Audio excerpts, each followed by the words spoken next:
Reverend Beverly Douglas Taylor, 418 East North Street, Charlestown, West Virginia.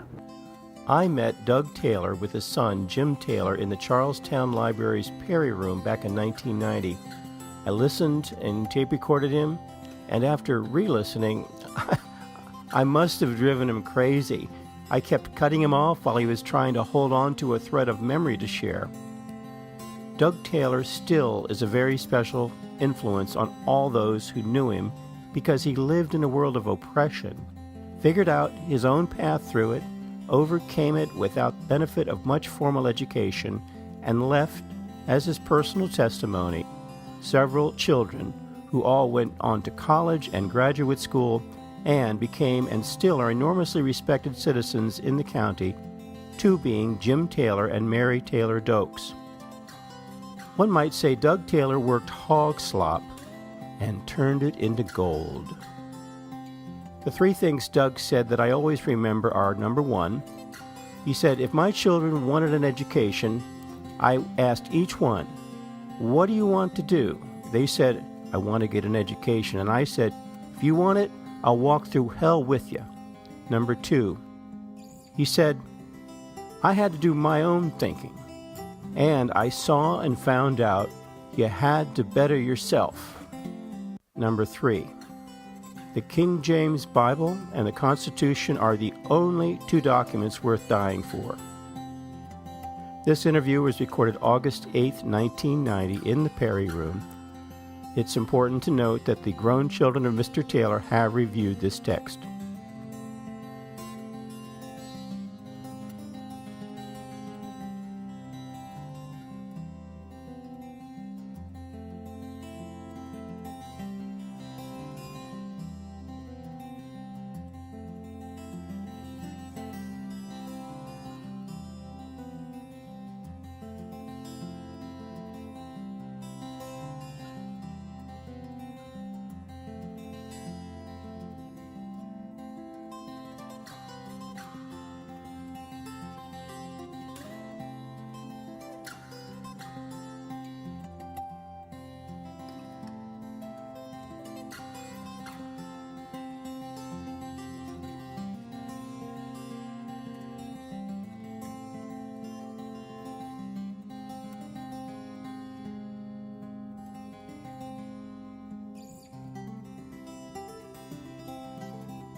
What helped me more than anything, Papa and them was highly religious. And I never could figure out everything I seen in the Bible. I don't belong to church today. It's a supreme being. You can call him whatever you want. But everything I seen was white. Coming up, I went to Sunday school. Mom and Mom had, I looked at all that. Mom and them done the praying, and white people done the kicking in the mouth. I figure if Mr. Charlie, Mr. Charlie can make it, I can make it. Some kind of guy. Now, stay in heaven. If we should happen to get in, I'm going to step on one of them guys' feet or pull a handful of feathers out of his wing. I'm going to do something. I ain't got no business up there. A new birth of freedom. Doug Taylor sparks a good change in county politics in the 1930s. It began when he was sent by his father to pay his father's taxes and get the receipt at the county courthouse at the county clerk's window.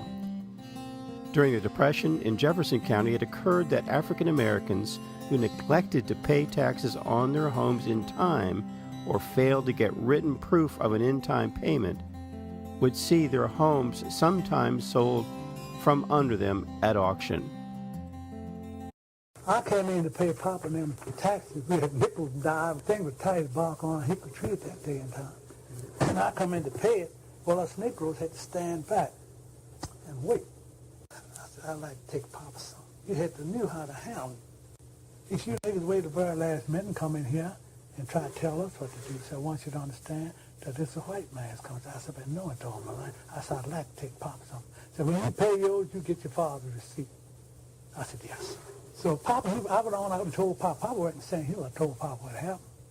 He come down and Uncle Tom, we called him, bowed and scraped and tore it out and gave it to him. You did give it to him? Yeah.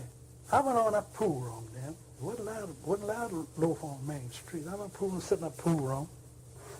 I told him what they done to me about the tax. And Ross was radical, wasn't no Calvin doctor. Ross was he could read, had a good education. He'd been a Pullman porter for years, you know. He'd met everything. I was sitting up there telling him what ought to be done. Ross said, I'm going to vote for a Democrat ticket. See, we didn't have no voice because we was all Republican. And this is a Democrat county. You understand? Yeah. The sheriff and everything is Democrat. We didn't have no voice. Didn't care whether you come in or not. I said to him, I'm going to stop it. I said, we're going to stop it one way or another. I said, I'm not going to vote. I said, I'm going to vote Democrat ticket. Now, this is a Democrat county. And how you going to have him voice be Republican? We formed a nonpartisan political club. First night we formed was Fritz owned the building now, was a little feast place. We came out, snow was blowing down the street in March. You know how snow is. Next time we elected our officers. I got up and nominated Bob Gator. He declined. Somebody nominated another. And Marsh's own guy nominated Billy Hart. That's where we formed a nonpartisan political club. I was sergeant at arms at the door. I had to put out one guy, put him on my arm, carry him out. But that was all. We had to walk the street armed. The black people, see, it was all Republican. They were mad with us, the old ones, because we didn't vote. We changed from Republican to Democrat. Well, the nonpartisan, we formed it that night. I was the guy that was really the cause of it being formed on account. This man called me a nigger and wouldn't give me a proper receipt. Things were tight, 30, 31 or 32. Well, 32 or 33. We made out we had 200 votes. Well, we had 175. We didn't have 200. Politicians, we give them 5 minutes after we formed it and got all the stuff straightened out and everything. We elected Justice of Peace, the sheriff. We threw that vote on we threw them 100 and some votes where we wanted them at. We bounced. We all stuck together. I said, this is the greatest system on the face of this earth. And there's it in the Bible, King James Version of it. And the Bible and the Constitution of the United States is the best document, and they're both worth dying for.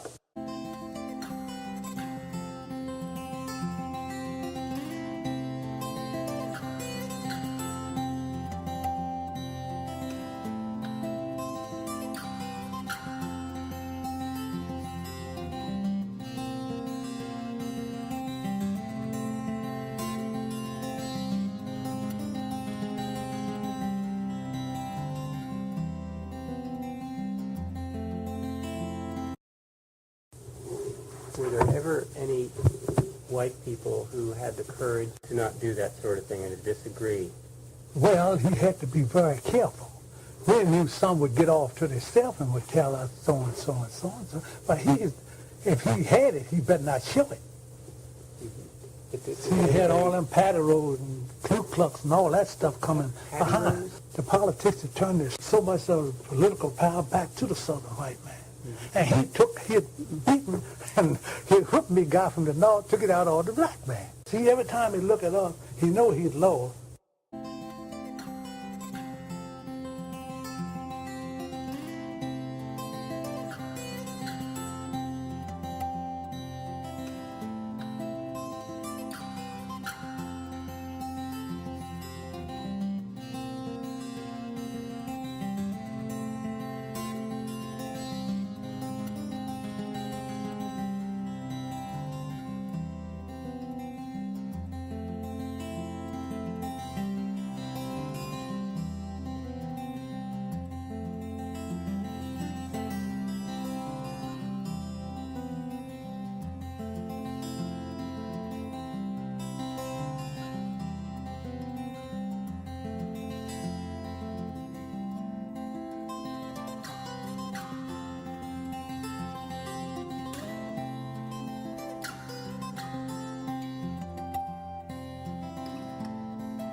Do you remember the stories of people having their homes sold out from under them? They'd go away, and then, let's say in the 20s, they'd leave and go to Baltimore to work, and then they might be late on their taxes. Mm-hmm. Oh, yes, indeed. Do you think of some...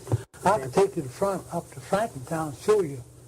We used to walk through there, all them places that was black. Old men that the slave time got it. They got it. It was a big timber now. They sold them this new ground. You ain't seen those like there was when we walked through McCurdy's Woods. You couldn't see in the daytime. McCurdy's Woods? McCurdy's Woods. You could walk through it in the middle. When you get in the middle, you couldn't see. It was just that dark. The old timber, just that much timber.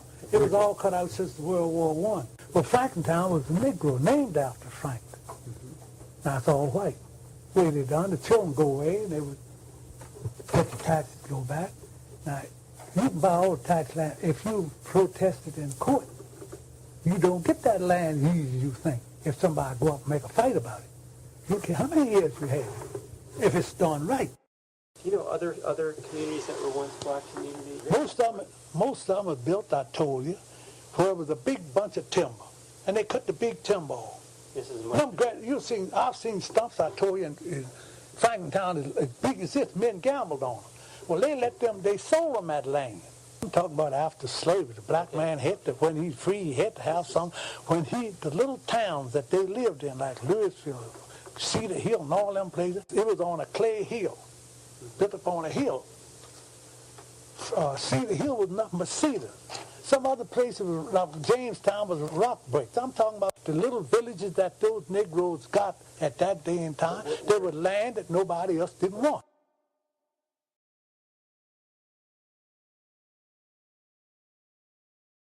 Do you remember something in Shenandoah Junction called Tiger Row?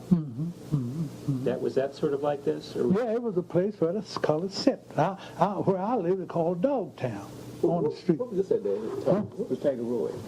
It was down there along the railroad, back along, right down along. You see, all the land that was away from the railroad track was for white, They put the black down there where all that freight and dust. Mr. Johnson? We look where we at. We along the railroad up.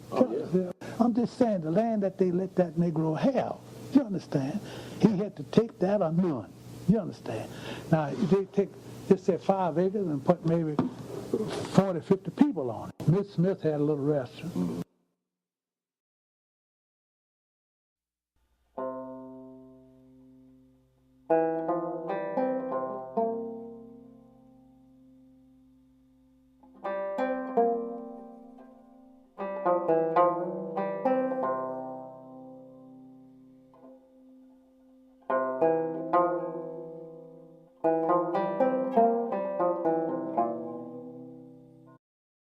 Little things like that. Those are the things that tore the black man to pieces. The little teeny thing where you had to take your head off. And white woman, you working for a while, working around white woman, and you were taught. Mama taught us never look a white woman in the eye. Always keep your head. And if we meet them coming from school, bunch of girls, Mama tells us turn around and go back. That's right, I remember you told me. Because she didn't want us to. But what it was some of the things that they broke you down. I came up on it. I went to the court with 42 years for U.S. Steel. They sent me home, let the white boys work. Then sent them over to see how I was taken. But I made my mind up. I knew what they'd done to Papa now. I made my mind up. They wasn't going to do it to me. I laughed and grinned like nothing ever happened. I made mine up how much as they one of them did when they left my did. I had to work night and day to do it. None of them had any more than I did when I left. I white. But I worked, killed up slop, built houses and everything like that. Cleaned up, called cesspool and done everything like that.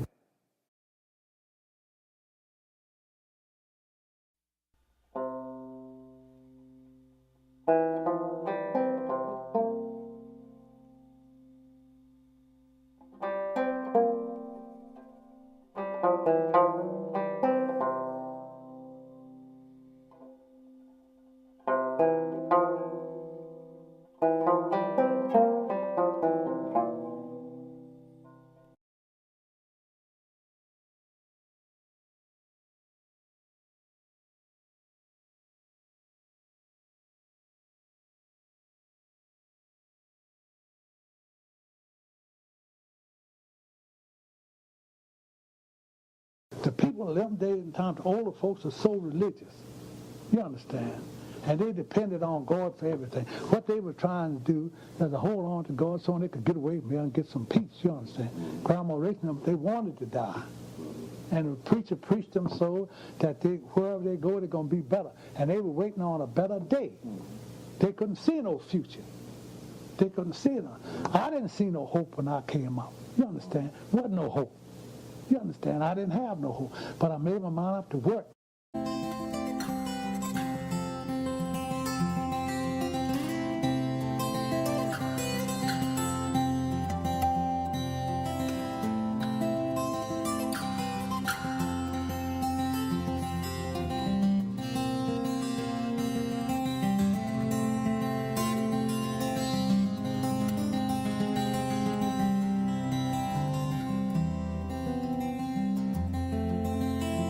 And if my children wanted to educate, remember when y'all come from the Army, I told you, I asked you what you wanted to do.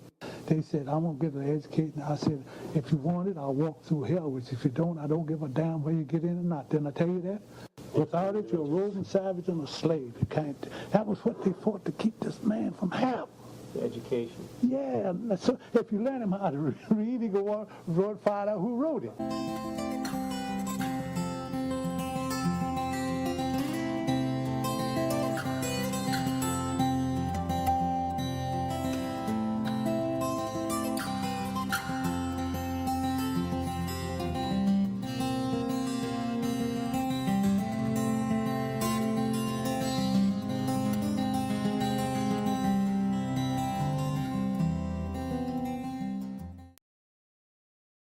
Well, this here gal woman, what got old master, she took him and bent his teapot, bent it. Well, then when he had a child, she could put enough pressure on him to make him give that child some education.